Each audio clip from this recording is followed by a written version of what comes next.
Oke, baik teman-teman. Assalamualaikum warahmatullahi wabarakatuh. Selamat siang. Oke, baik. Jadi pada siang hari ini saya ingin coba sharing materi TWK.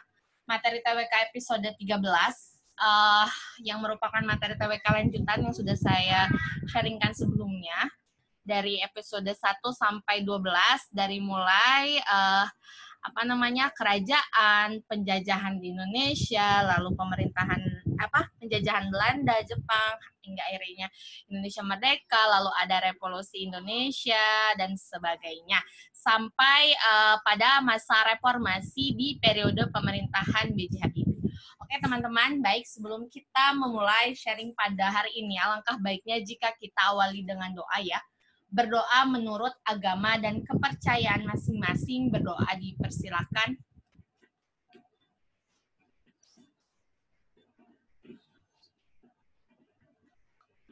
Oke, baik, berdoa selesai.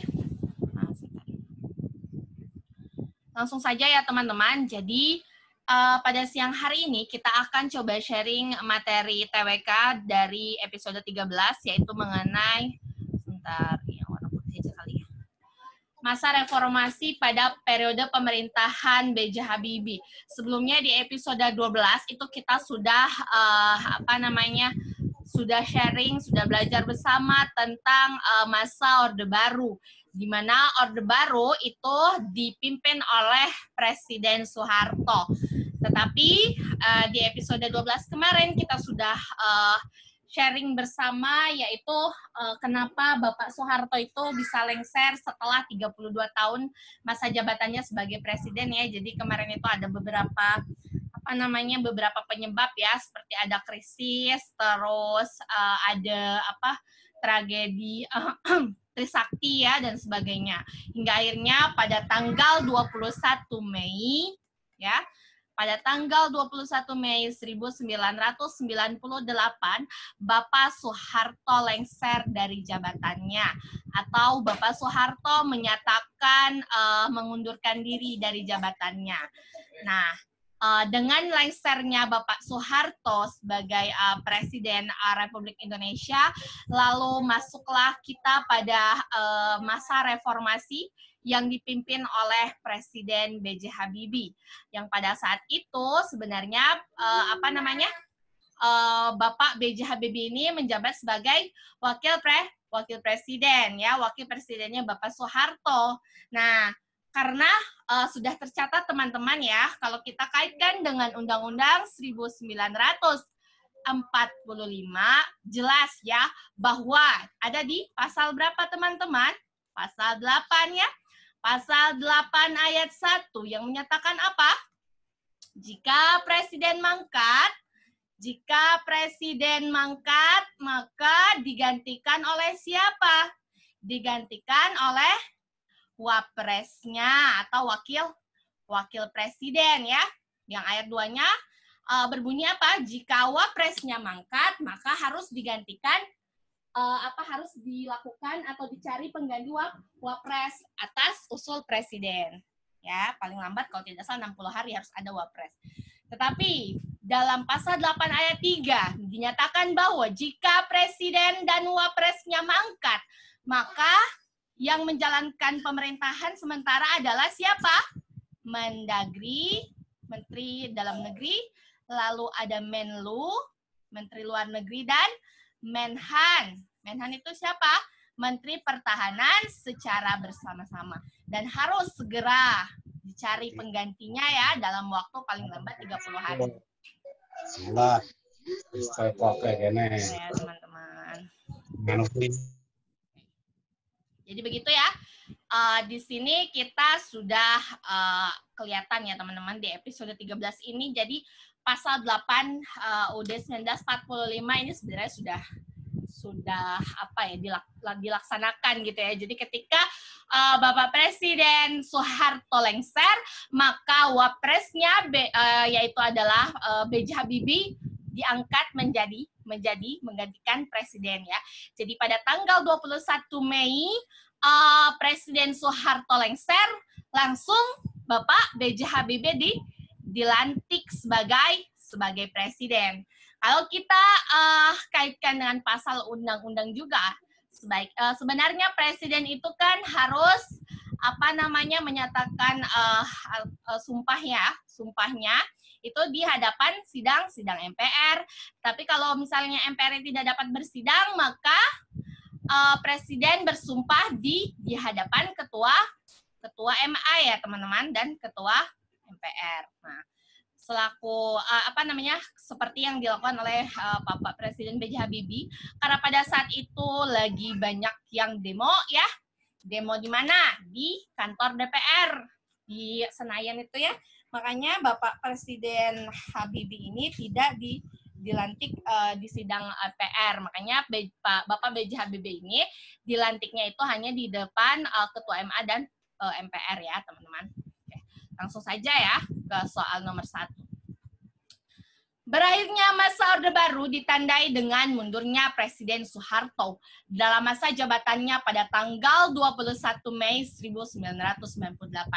Setelah masa Orde Baru berakhir, kemudian lahirlah masa reformasi yang ditandai dengan dilantiknya Presiden B.J. Habibie sebagai Presiden ketiga negara Republik Indonesia.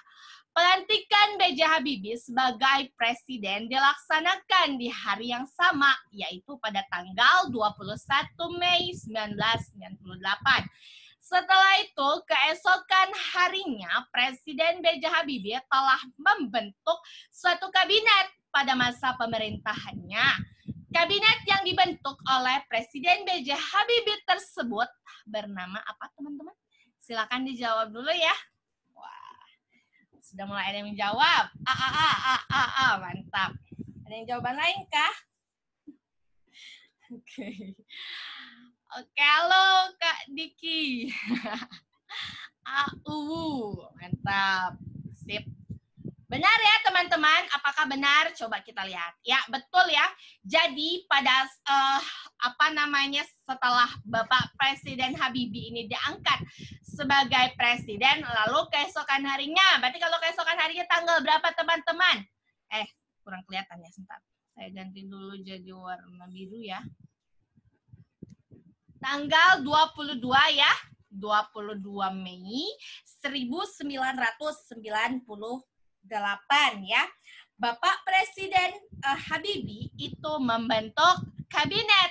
Namanya Kabinet Reformasi Pembangunan ya, sesuai dengan sistemnya. Masanya, masa reformasi. Jadi nama kabinetnya juga ada reformasinya ya. Jadi kabinet yang dibentuk oleh Bapak Presiden B.J. Habibie adalah namanya Kabinet Reformasi Pembangunan. Seperti biasa, kalau saya buat soal itu saya pasti di opsi yang lain pasti ada maknanya teman-teman ya. Nah, kalau yang B, Kabinet Gotong Royong ini, ada yang tahu nggak masa pemerintahnya siapa? Kabinet Gotong Royong. Wah, ada yang jawab Bapak Abdurrahman Wahid, Ibu Megawati, waduh, Soekarno. Sudah mulai Bhinneka Tunggal Ika ya teman-teman. Ada yang bilang Bapak Jokowi? Luar biasa. Oke, Joko Widodo, yakin? Oke. Jadi Kabinet Gotong Royong itu salah satu kabinet yang dibentuk pada masa pemerintahan siapa? Ibu Megawati ya teman-teman. Ibu Megawati. Nah, kalau yang C, Kabinet Persatuan Nasional, siapa presidennya?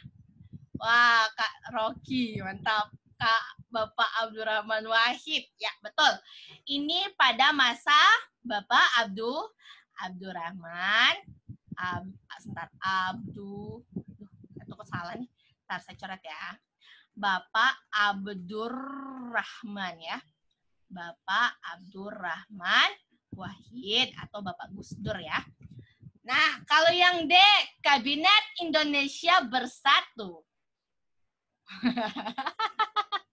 SBY, wah mantap, betul ya. Kabinet Indonesia Bersatu ini ada berapa kali ya, teman-teman? Ada yang tahu nggak? Kabinet, ya betul 2 kali ya. Jadi ada Kabinet Indonesia Bersatu 1, ada Kabinet Indonesia Bersatu 2 pada masa Bapak Presiden siapa? Susilo Susilo Bambang Yudhoyono ya. Yudhoyono. Lalu Kabinet Indonesia Maju, kalau yang nggak tahu, ini kelewatan kalau nggak tahu ya. Kabinet Indonesia Maju. Oke, ini kalau nggak tahu ini jangan ngaku era milenial ya. Harus tahu. Oke, betul ya. Jadi Kabinet Indonesia Maju adalah kabinet pada masa pemerintahan Bapak Presiden kita saat ini ya, Bapak Jokowi Widodo. Ya, oke. Jadi teman-teman harus tahu ya. Presiden kita kan baru berapa kali? Coba kalau saya tanya, Bapak Presiden Joko Widodo itu Bapak Presiden yang keberapa? Ke-7. Oke, betul ya. Bapak Presiden ke-7. Kan hanya ada 7 ya. Baru ada 7 nih. Presiden kita jadi harus tahu kabinet-kabinetnya ya. Oke. Oke, lanjut ya teman-teman. Nah, ini ya. Kabinet Reformasi Pembangunan ya. Setelah saya dilantik menjadi presiden, waduh ini saya salah ketiga. Keeso. Ini apa ini? Aduh saya ngetiknya tengah malam ini ya. Keesokan. Aduh, sebentar. Kepleset.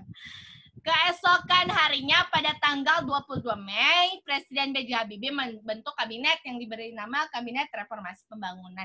Di mana di dalam Kabinet Reformasi Pembangunan terbagi menjadi 36 menteri dengan 4 menteri sebagai menteri koordinator, 20 menteri sebagai pemimpin departemen, dan 12 menteri membidangi tugas tertentu. Setelah itu lahirlah apa? Rainbow Coalition. Ada yang tahu nggak Rainbow Coalition ini maksudnya apa? Community.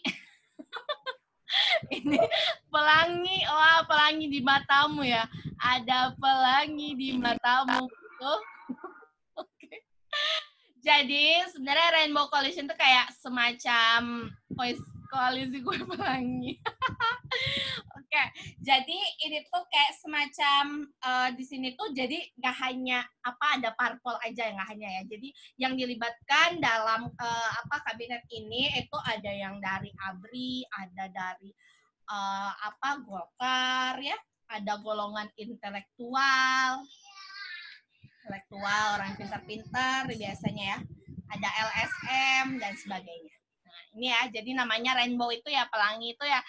Merah, kuning, hijau, magic binio ya. Jadi banyak banyak koalisi gitu ya. Oke, jadi untuk orang yang tahu. Oke, lanjut ya teman-teman. Nah, pada konsep masuknya masa reformasi. Kak Santi, selamat masuk juga, masuk. Ya, saya masukin ya sini. Ada golongan LSM, ini kan ada PPP ini kan ya, Partai Islam dan sebagainya. Oke, lanjut ya. Nah, pada konsep masuknya masa reformasi. Oke, sebentar. Ada suara-suara manja ini ya. Saya call dulu biar tidak terganggu. Nah, jadi pada konsep masuknya reformasi, yang pertama adalah Presiden Soeharto mundur dari jabatannya pada tanggal 21 Mei 1998. Setelah itu Presiden B.J. Habibie dilantik juga pada tanggal yang sama. Nah, setelah itu masuklah Bapak Presiden melakukan pidato reformasinya dan membentuk Kabinet Reformasi Pembangunan pada tanggal 22 Mei 1998. Jadi gini ya, peta konsep awal masuknya masa reformasi. Mohon maaf. Oh iya, silakan Kak Oki. Oke, lanjut ya. Nah, nomor 2 nih. Setelah membentuk Kabinet Reformasi Pembangunan, salah satu kebijakan pada masa pemerintahan B.J. Habibie adalah kebijakan di bidang politik. Salah satu kebijakan di bidang politik yang dilakukan pada masa pemerintahan reformasi B.J. Habibie adalah dengan membentuk dan memberlakukan OTDA, otonomi daerah. Otonomi daerah bertujuan untuk mengatasi kesenjangan antar pusat dan daerah. agar daerah-daerah yang ada di Indonesia bisa bebas mengatur daerahnya sendiri berdasarkan kekhususan atau keistimewaan yang ada di daerahnya. Adapun undang-undang yang mengatur tentang pemerintahan daerah pada saat itu adalah Undang-Undang nomor berapa? Nah, ayo jawab dulu nih teman-teman, nomor 2 apa ya? Jawabannya. Wah, B, apakah benar? Wah, jawabannya B. Apakah benar? Teman-teman, ini jawabannya nggak ada yang lain kah? B semua kah? Ada yang C? Oke.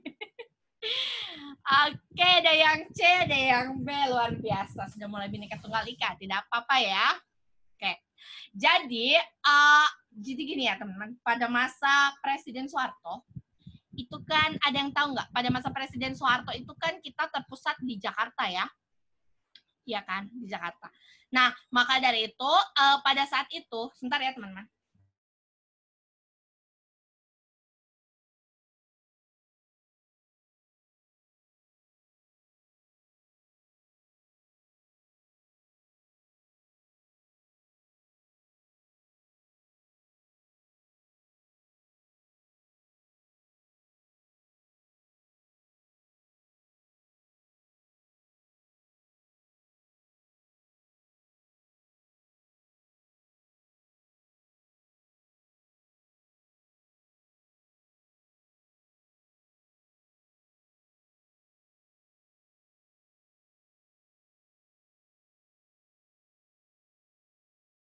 Mohon maaf teman-teman. Soeharto menyunting nepotisme pemimpin daerah isinya dari militer. Oke, Kari. B benar sentralisasi. Ya, betul. Jadi pada masa Presiden Soeharto kita itu lebih apa ya? Jadi dia tuh kayak di pusat aja gitu. Sedangkan yang daerah-daerah itu tidak merata gitu ya. Padahal yang kita tahu teman-teman seperti apa daerah-daerah yang kaya akan sumber daya alam ya. Seperti apa? Coba ada yang tahu nggak daerah-daerah yang kaya akan sumber daya alam tuh daerah apa saja? Ada yang tahu kah? Mbak, saya chatnya dulu nih. Kalimantan, Sumatera, Papua, mantap. Betul ya, jadi pada saat itu di Kalimantan, di Papua, di Sumatera, Sumatera Selatan juga ya. Sumatera Selatan tuh mungkin teman-teman yang dari Sumatera Selatan ya. Kebetulan suami saya juga dari sana ya. Jadi di Sumatera Selatan itu ada namanya batu bara ya teman-teman ya. Ada yang tahu nggak perusahaan apa yang mengelola batu bara nih yang terbesar ada di Sumatera Selatan? Bukit Asam ya betul. Namanya PT Bukit Asam, itu luar biasa. Dia udah berdiri berapa tahun ya lamanya itu PT namanya PT Bukit Asam. Nah, ini tuh merupakan salah satu perusahaan yang mengelola sumber daya alam batubara ya. Morenim ya betul. Kayak yang dari Sumatera mungkin tahu ya. Nah, di sana itu kan kaya akan batu baranya, tetapi banyak di antara rakyat-rakyat kita yang ada di Sumatera, yang ada di Kalimantan, malah apa? Malah hidup di bawah garis kemiskinan. Sedangkan kita tahu kalau misalnya daerah-daerah itu kita berikan otonomi, kita berikan keleluasaan supaya dia bisa mengurus daerahnya sendiri, itu kan bisa diatasi ya. Kita setiap daerah itu kan tidak harus dia itu berada di bawah garis kemiskinan. Jadi daerah-daerah itu seharusnya berkembang seperti itu ya. Oke. Ya, jadi makanya pada masa reformasi ini, pada masa pemerintahannya B.J. Habibie, maka dibentuklah otonomi daerah ya, yang salah satunya undang-undang yang mengatur tentang Perda pemerintah daerah yang saat itu adalah Undang-Undang nomor, kita lihat dulu. Yang B ya, Undang-Undang nomor 22 tahun 1999 ya, yang sebentar, masih ada suara-suara ya teman-teman. Oke, nah yang mengatur tentang pemerintah daerah. Nah, kalau saya kaitkan dengan UUD 1945 tentang pemerintah daerah, itu ada di bab berapa, pasal berapa? Yuk, dijawab ya. Ada nih Perda pemerintah daerah, ada di bab berapa, pasal berapa? babnya, pasal 18. Bab berapa ya? Bab berapa, yuk? Kita kuis dulu lah sebentar ya. Bab 3, bab 5, yang mana yang benar ini? Ada bab 6 juga. Bab 6, bab 5. Wah, ini udah mulai macam-macam ya jawabannya. Bab 6, iya betul ya. Jadi, kalau kita kaitkan dengan pasal Undang-Undang 1945 itu ada di bab 6.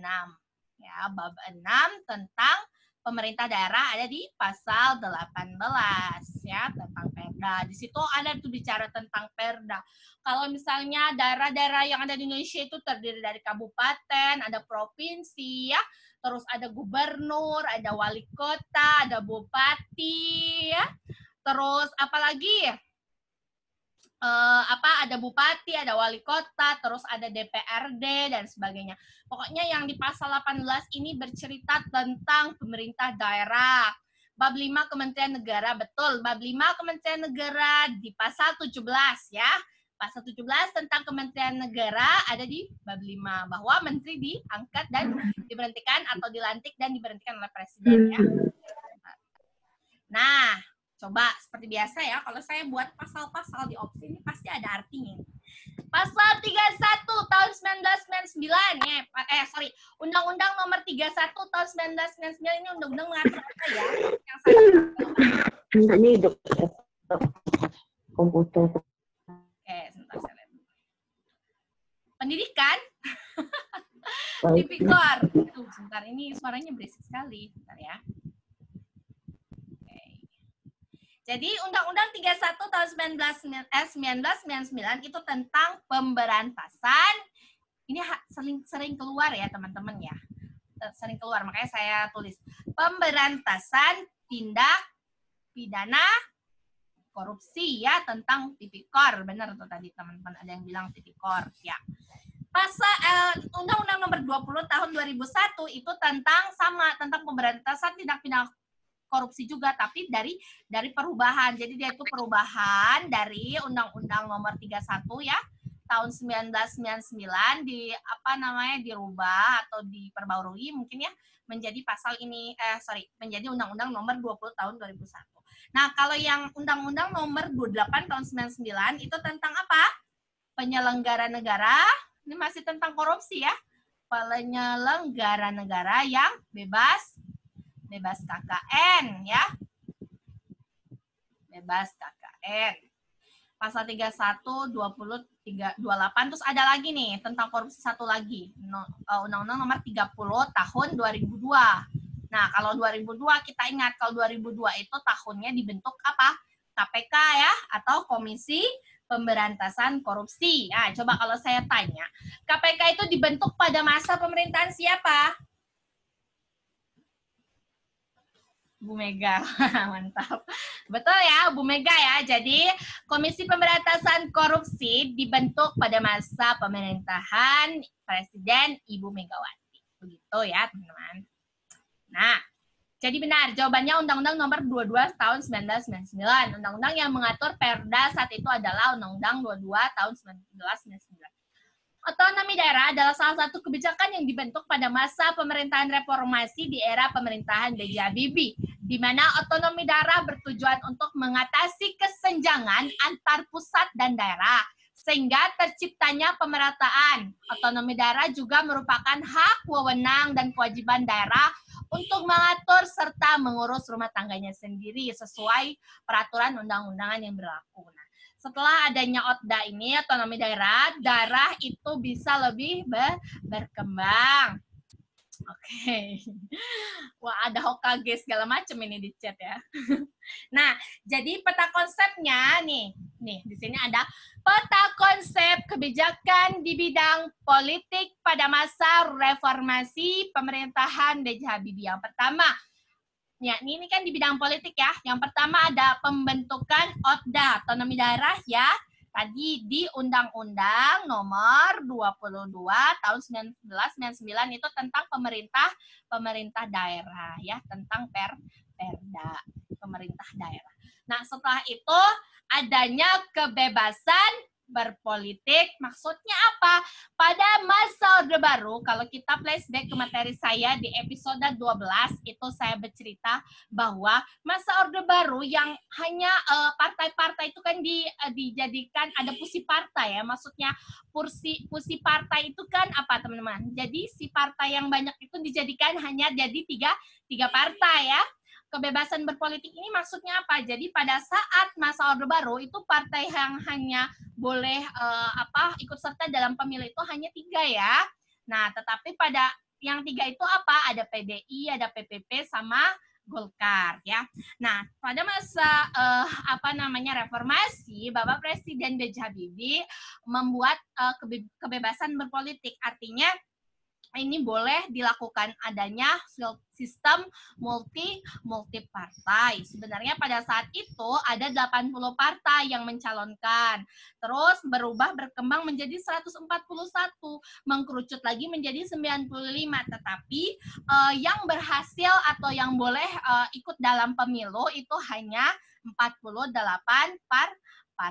parpol ya, partai politik ya. Coba bayangkan dari 3 partai pada masa Orde Baru ketika reformasi lahir boleh 48 partai politik ya, luar biasa. Nah, jadi di situ diberikanlah kebebasan dalam berpolitik. Setelah itu ada lagi nih perkembangan pers. Apa sih perkembangan pers yang dilakukan atau yang dilaksanakan pada kebijakan politik era reformasi? Yaitu adalah menghapus peraturan Menteri Penerangan ya. Peraturan Menteri Penerangan. Nomor berapa? Nomor 1/1994 tentang menghalangi perkembangan pers. Jadi di sini pers atau wartawan ini dihapus nih peraturan menteri ini kan. Kalau misalnya dulu itu kalau misalnya ingin kayak misalnya mau menyebarkan berita itu harus ada namanya SIT. Apa itu SIT? SIT adalah surat, yang tahu gak? Surat izin terbit ya. Jadi dulu tuh wartawan itu jadi mereka itu dulu pada masa Orde Baru itu ada namanya organisasi ya. Dia itu harus terhubung dalam organisasi namanya Persatuan Wartawan Indonesia ya kalau tidak salah. Jadi pada saat itu kalau misalnya ada pers yang mau menyebarkan kayak gitu ya, menyebarkan berita itu harus ada SIT dulu, surat izin surat izin tertulis kalau tidak salah ya. Nah, setelah itu baru boleh disebarkan. Nah, tapi pada saat era reformasi ini peraturan Menteri Penerangan ini dihapus. Jadi pada saat itu wartawan pers boleh bebas untuk menyebarkan berita seperti itu ya. Nah, setelah itu adanya amandemen Undang-Undang 1945. Nah, coba kalau saya kaitkan ya dengan pasal Undang-Undang 1945, kebebasan berpendapat. Jadi setiap warga negara bebas menyatakan pendapatnya atau bebas berserikat, berkumpul. Itu ada di pasal berapa, teman-teman? Pasal 28, mantap ya, betul ya. Jadi kalau misalnya tentang kebebasan berserikat, berkumpul itu jelas ada di pasal 28 ya. Setelah itu nanti setelah pasal 28 ada di bab 10A mengenai hak asasi manusia ya, yang pasalnya itu ada dari 28A sampai 28J ya, sangat panjang sekali, luar biasa. Kakak gimana ingat pasal? Kalau pasal itu harus ditulis ya. Kalau saya tulis, saya baca berulang-ulang biar ingat. Tidak perlu dihafal tapi dipahami ya. Nah, setelah itu adanya amandemen Undang-Undang 1945. Nah, sebelum dilakukannya amandemen sebenarnya Bapak Presiden B.J. Habibie itu sudah melakukan kebijakan untuk membatasi masa jabatan presiden. Masa jabatan presiden itu maksimal 2 kali periode. Terus masanya itu setiap 5 tahun sekali. Ya.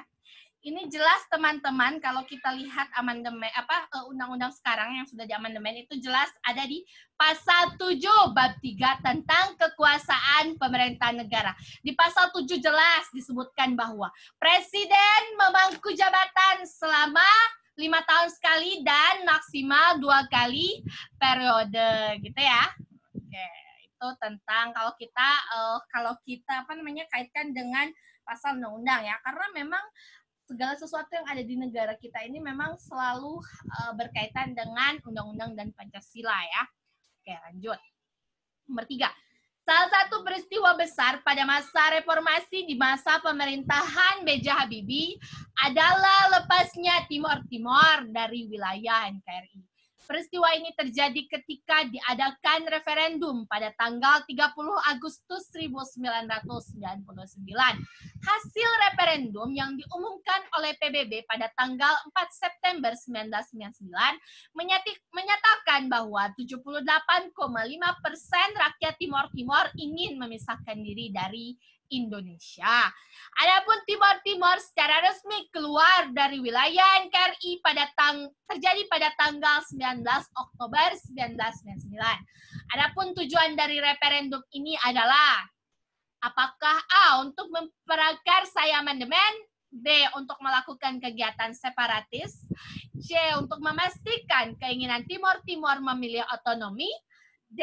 untuk memastikan keinginan Timor Timur untuk memilih otonomi atau kemerdekaan, ataukah yang E. untuk mensejahterakan rakyat Timor Timur pada saat itu. Nah, jawabannya apa nih? Wah, luar biasa. D. Mantap. Banyak yang sudah menjawab D ya. Ya, betul ya teman-teman. Jadi tujuan dari referendum pada saat itu adalah untuk memastikan keinginan Timor Timur untuk memilih otonomi atau kemerdekaan ya. Jadi sebenarnya pada saat referendum itu apa sih? Referendum itu merupakan apa teman-teman?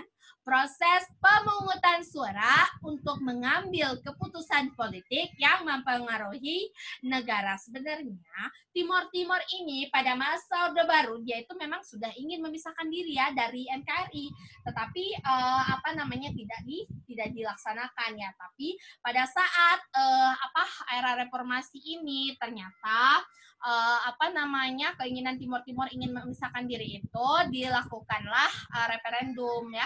Nah, setelah itu ternyata referendum itu malah menyatakan 78,5% rakyat Timor Timur itu ingin memisahkan diri dari Indonesia gitu ya. Nah, sebenarnya integrasi Timor Timur itu ke wilayah Indonesia ya. Kalau misalnya kita flashback, sebenarnya gini teman-teman ceritanya. Jadi integrasi Timor Timur tim-tim ya. Tim-tim ke wilayah NKRI ya tahun 1975 ya kalau tidak salah. Ini tidak pernah mendapatkan apa teman-teman? Tidak pernah. Jadi awal mulanya itu gini. Tidak pernah mendapatkan pengakuan internasional. Jadi sebenarnya sejak tahun 1975 ini dalam integrasi Timor Timur ke wilayah NKRI itu tidak pernah mendapatkan pengakuan internasional ya.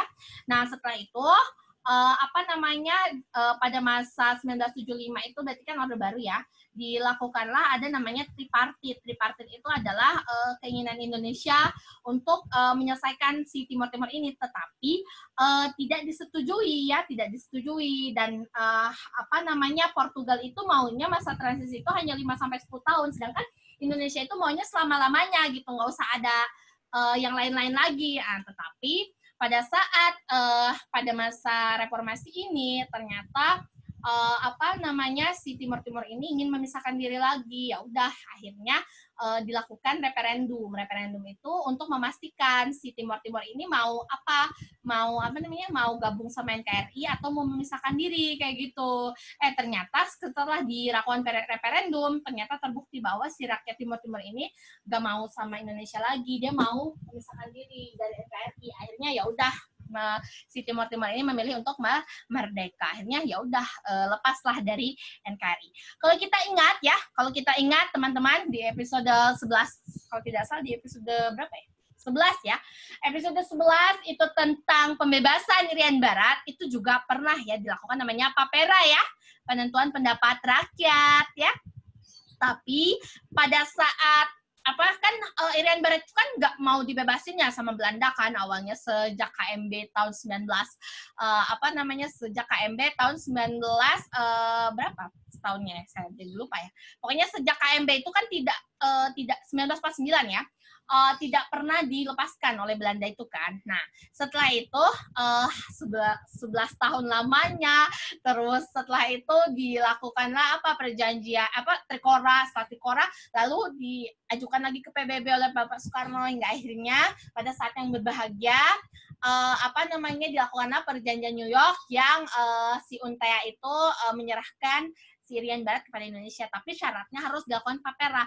Tapi kalau Irian Barat pada saat itu rakyatnya masih ingin menjadi bagian dari NKRI, makanya Irian Barat sampai sekarang daerah Papua itu masih menjadi bagian dari NKRI. Beda dengan Timor Timur. Kalau Timor Timur ini ketika dilakukan referendum ternyata malah si rakyatnya nggak mau lagi sama NKRI, makanya dia memisahkan diri, ya. Jadi begitu ceritanya. Oke. Apa ini banyak banget chatnya? Oh iya, sebentar. Oh iya. Ya teman-teman, jadi bagi teman-teman yang ketinggalan ya boleh lihat ya episode 1 sampai 12 ya ada di video saya. Oke, yang Untia tahun berapa? Tahun 1969 ya. Jadi setelah di sidang ke-24 PBB ya, kalau tentang Irian Barat, itu 1969 baru Irian Barat sah ya. Irian Barat sah bergabung lagi dengan NKRI. Nah, di 1969 ini tidak lagi Presiden Soekarno ya, tetapi pada sidang ke-24 PBB pada saat itu dihadiri atau diwakili oleh Presiden Soeharto. Karena kan kita sudah tahu ya pada episode 10 bahwa Presiden Soekarno telah lengser dari jabatannya pada tahun 1967. Oke, lanjut ya teman-teman. Nah, gini ya. Jadi untuk memastikan keinginan Timor Timur untuk memilih otonomi. Nah, referendum nih, tadi yang nanya, pengertiannya. Referendum adalah proses pemungutan suara untuk mengambil keputusan politik yang mempengaruhi suatu negara. Adapun tujuan referendum yang dilakukan terhadap rakyat Timor Timur adalah untuk memastikan keinginan Timor Timur untuk memilih otonomi atau kemerdekaan. Timor Timur bukan lagi tergabung dalam NKRI. Nah, setelah itu nomor 4 ya. Nah, jadi peristiwa besar, kalau teman-teman nanti ada pertanyaan, peristiwa besar keluarnya Timor Timur dari NKRI itu pada masa reformasi B.J. Habibie ya teman-teman. Nomor 4, selain kebijakan dalam bidang politik, pada masa reformasi era Presiden B.J. Habibie juga dilakukan kebijakan di bidang hak asasi manusia. Di mana pada masa reformasi ini HAM sangat dijunjung tinggi. Salah satu kebijakan di bidang HAM adalah pemberian amnesti dan abolisi terhadap tahanan politik pada masa era Orde Baru. Salah satu kebijakan di bidang HAM ini adalah pembebasan si Bintang Pamungkas yang dipenjara karena mengkritik kebijakan pemerintah pada masa Orde Baru. Adapun pemberian amnesti dan abolisi yang diberikan oleh Presiden terdapat pada pasal, nah ini sering keluar ya, harus tahu ya teman-teman, coba jawabannya apa. Yang D, apakah benar? Benarkah? Apakah benar yang D, teman-teman? Oke, luar biasa. Ini jawabannya seragam ya. Selaras, seimbang, hankam rata. Ada yang bilang 14 ayat 2. Oke, betul ya. Jadi, nih, ini yang sangat sering ya. Pemberian amnesti dan abolisi diberikan oleh Presiden terdapat pada pasal 14 ayat 2 Undang-Undang 1945 ada di bab 3 tentang kekuasaan pemerintah negara. Di mana Presiden memberikan amnesti dan abolisi dengan memperhatikan pertimbangan siapa? DPR. Luar biasa, sudah hafal ya. Teman-teman. Saya betul ya, jadi pemberian amnesti dan abolisi itu atas pertimbangan DPR ya. Selain amnesti dan abolisi di pasal 14 ayat 1 nih bawahnya, ini tentang apa teman-teman? Harus tahu ya, ini sering nih, pasal 14 ini sering. Grasi dan abolisi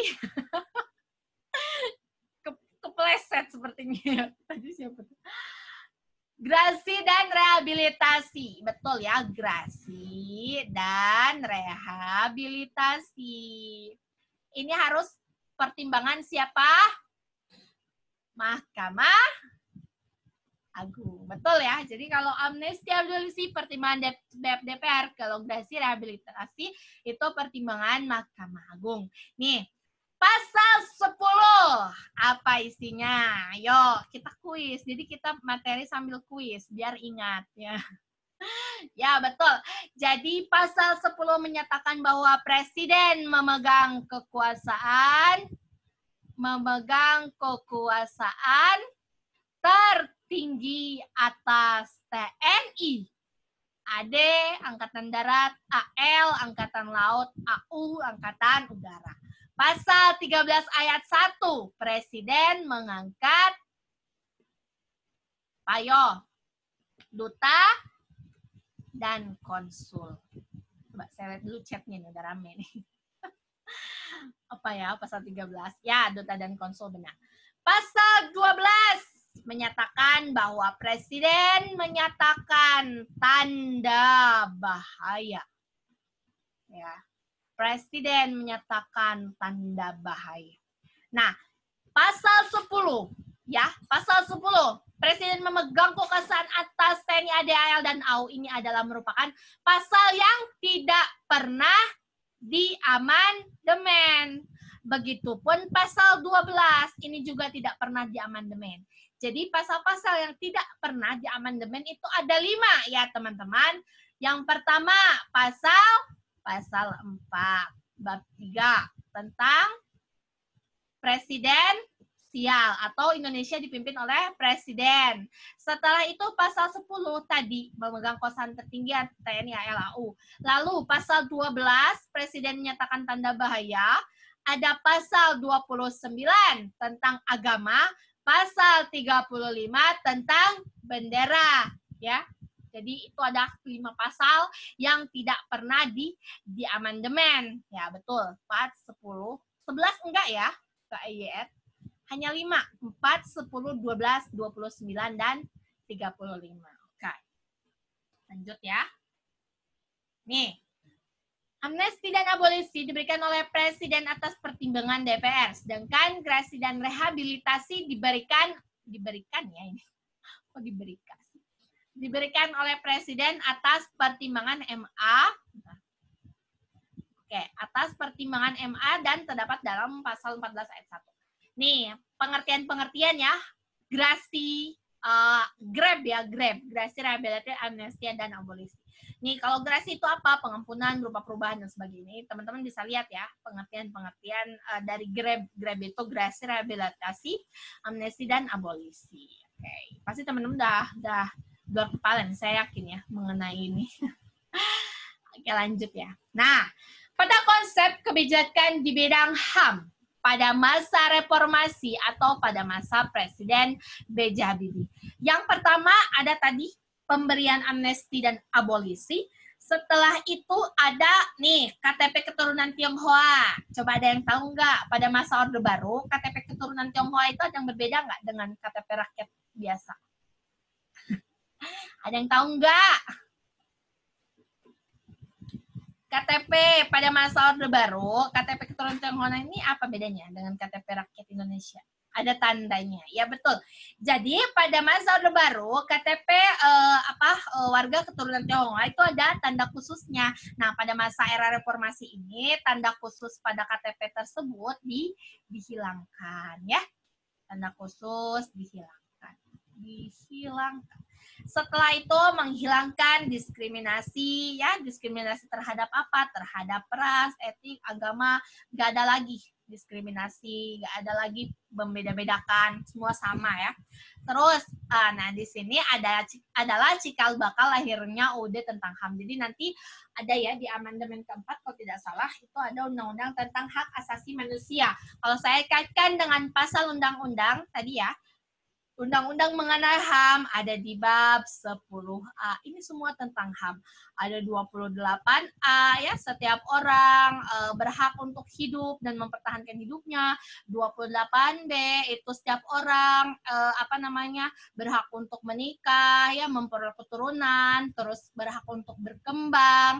Terus 28C memajukan dirinya, memperoleh kemajuan teknologi. 28D dilindungi hukum, persamaan dalam pemerintahan, terus berhak untuk mendapatkan status kewarganegaraan, terus 28E untuk bebas berserikat, terus menyampaikan aspirasi. 28F tentang apa? Tentang bebas berkomunikasi ya. Lalu 28G, 28G ini berhak untuk tidak disiksa, mendapat jaminan perlindungan hukum. Ada 28H ya, tentang hak untuk atas hak milik, ada jaminan sosial, terus kesejahteraan dan lain sebagainya. Terus ada 28I, terus ada juga 28J. Ada tentang HAM dilindungi oleh pemerintah atau negara.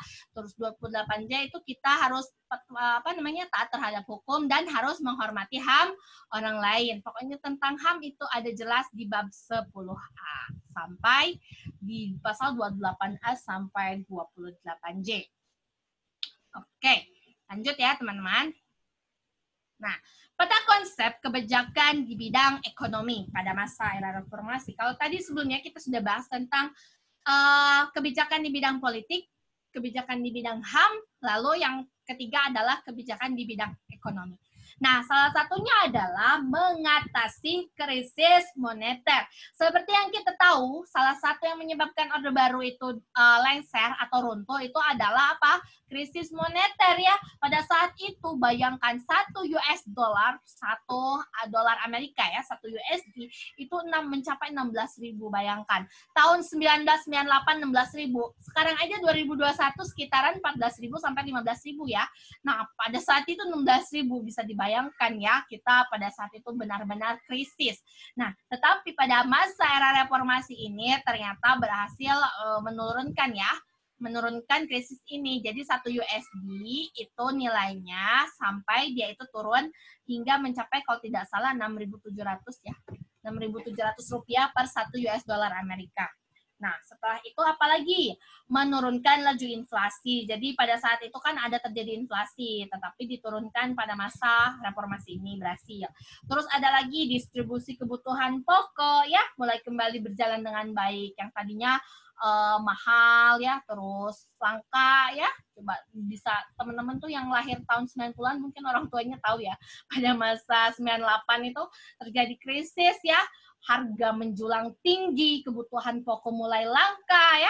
Nah, makanya pada saat itu Orde Baru mulai dilengserkan.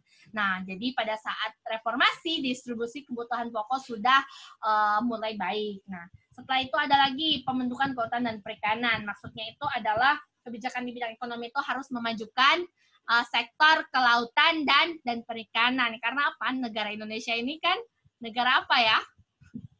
Negara maritim ya, teman-teman. Ikan krismon. Apa ini ikan krismon? Oke, lanjut ya, teman-teman. Mana sih? Nah, nomor 5. Beberapa kebijakan di bidang politik, ekonomi, dan HAM telah dilakukan pada masa pemerintahan B.J. Habibie. Hingga akhirnya pada saat sidang, ini ada yang bilang sidang umum, sidang istimewa. Nah, nanti saya lihat lagi ya. Dilaksanakan pidato pertanggungjawaban Presiden. Adapun hasil dari sidang istimewa ini adalah MPR menganggap Presiden B.J. Habibie tidak mampu menjalankan tugasnya, sehingga pidato pertanggungjawaban Presiden ditolak. Dengan ditolaknya pidato pertanggungjawaban Presiden B.J. Habibie, akhirnya Presiden B.J. Habibie menyatakan ikhlas atas penolakan tersebut dan mengundurkan diri untuk pencalonan sebagai presiden pada pemilu berikutnya. Adapun Presiden B.J. Habibie memutuskan untuk tidak mencalonkan diri di pemilu tahun 1999 itu pada tanggal berapa? Nah, coba dijawab dulu teman-teman. Kita tahu kalau Presiden Soeharto lengser 21 Mei, Presiden B.J. Habibie diangkat 21 Mei. Kalau lengsernya atau mengundurkan diri, tidak mencalonkan diri itu tanggal berapa ya? Coba dijawab dulu ya, teman-teman.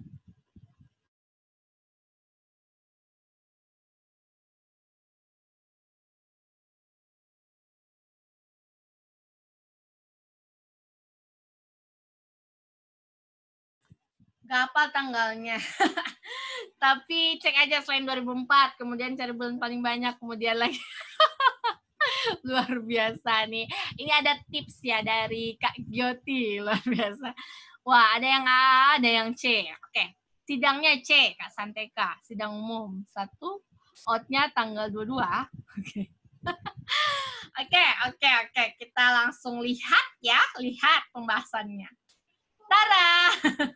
Jawabannya yang A ya, benar teman-teman. Selamat bagi yang menjawab A, teman-teman.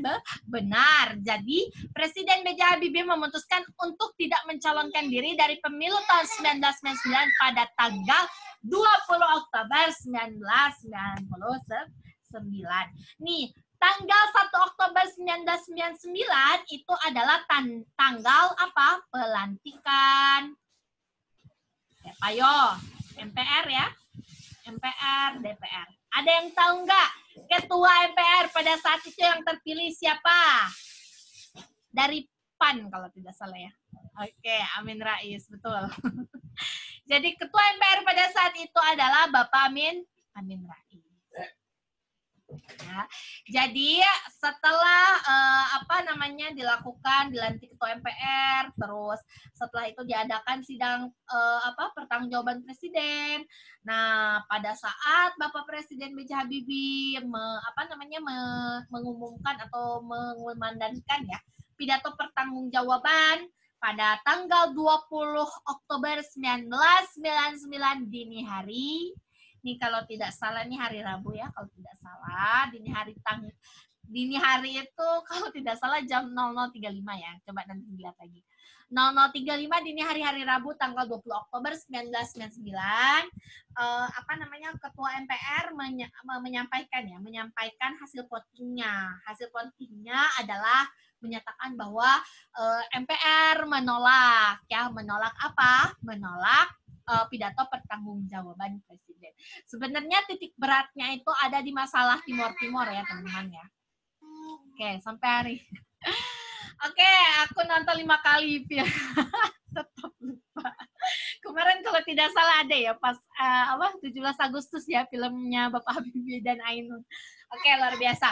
Nah, kalau misalnya Oke, ini kan 20 Oktober 1999 Bapak Presiden B.J. Habibie memutuskan untuk mengundurkan tidak mencalonkan ya dari pemilu tahun 99. Nah, ada yang tahu nggak tanggal 23 Juli 2001 nih tanggal siapa? Ayo, 23 Juli. Ayo. 23 Juli nih tanggal siapa ya? Ibu Mega. Ibu Mega kenapa Ibu Mega? Menyalonkan atau lengser? Menyalonkan, diangkat atau lengser? Diangkat. Oke, benar ya. Diangkat tanggal 23 Juli. Siapa yang lengser berarti tanggal ini? Yang tanggal ini yang lengser siapa? Yang lengser? Bapak Gus Dur. Iya, betul. Bapak Gus Dur lengser, Ibu Mega naik. Setelah itu yang 20 Oktober 2004 nih, siapa? 2004, 20 Oktober 2004. Bapak SBY diangkat atau lengser? Diangkat dong. Oke. Diangkat ya. Nah, ini adalah tanggal-tanggal penting, teman-teman. Sebenarnya kalau saya perhatikan, ternyata setiap tanggal 20 Oktober itu presiden kita diangkat ya.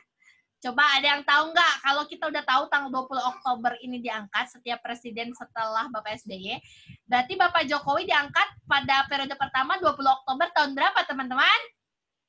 2006. 2000 berapa? 2014. Ya betul ya, karena kan Bapak SBY 2 kali ya. 2 kali itu berarti 10 tahun ya. Kita nggak usah hafal tanggal, kita pahami aja konsepnya. Kita udah tahu 20 Oktober kan ya. 20 Oktober 2004 Bapak SBY naik karena dia 2 kali periode berarti 10 tahun. Ya udah berarti Bapak Jokowi 20 Oktober 2014. Setelah itu naik lagi menjadi presiden yang kedua kali periode, 20 Oktober lagi. Tahun berapa? Bapak Jokowi? 2019. Betul.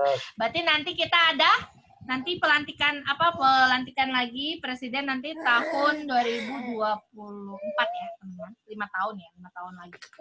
Oke, jadi begitu ya. Nah, ini jawabannya adalah 20 Oktober 1999. Setelah dilaksanakannya sidang istimewa dan Presiden B.J. Habibie menyatakan pidato pertanggungjawabannya sebagai presiden, ada rapat paripurna ke-13 MPR setelah dilakukan voting pada hari Rabu tanggal 20 Oktober 1999. Benar nih ya. Dini hari, Ketua MPR menyatakan bahwa sidang istimewa menolak pertanggungjawaban Presiden B.J. Habibie. Akhirnya tanggal 20 Oktober juga Presiden B.J. Habibie menyatakan untuk mengundurkan diri dari pencalonan sebagai presiden berikutnya pada tahun 1999. Nah, ini adalah cikal bakal berakhirnya masa pemerintahan Presiden B.J. Habibie. Nah, di sini ya, ada peta konsep berakhirnya masa pemerintahan B.J. Habibie.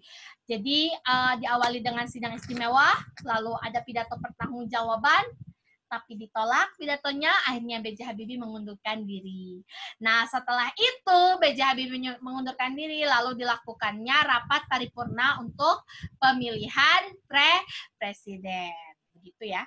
Jadi nanti di episode 14 saya akan cerita tentang Presiden B.J. Habibie lengser, setelah itu dilakukan rapat paripurna untuk memilih pencalonan presiden. Lalu setelah itu ternyata Presiden Kiai Haji Abdurrahman Wahid terpilih. Lalu nanti di sana ada kebijakan bidang politik, kebijakan bidang ekonomi, dan sebagainya. Kebijakan pada masa Presiden Abdurrahman Wahid ya. Nanti kita akan bahas di episode 14. Oke, teman-teman. Ada satu kata-kata dari saya. Ketika kamu menetapkan pikiran untuk mencapai sesuatu, kamu harus memberi kesempatan dirimu sendiri untuk menyelesaikannya. Kami CPNS 2021 salam 500 plus. Oke, teman-teman, mungkin itu saja yang bisa saya sampaikan. Terima kasih atas perhatiannya. Mohon maaf apabila dalam penyampaian saya masih terdapat banyak kekurangan. Semoga apa yang kita sharingkan pada hari ini bermanfaat ya. Sebelum kita akhiri, marilah kita berdoa. Berdoa menurut agama dan kepercayaan masing-masing. Berdoa dipersilakan.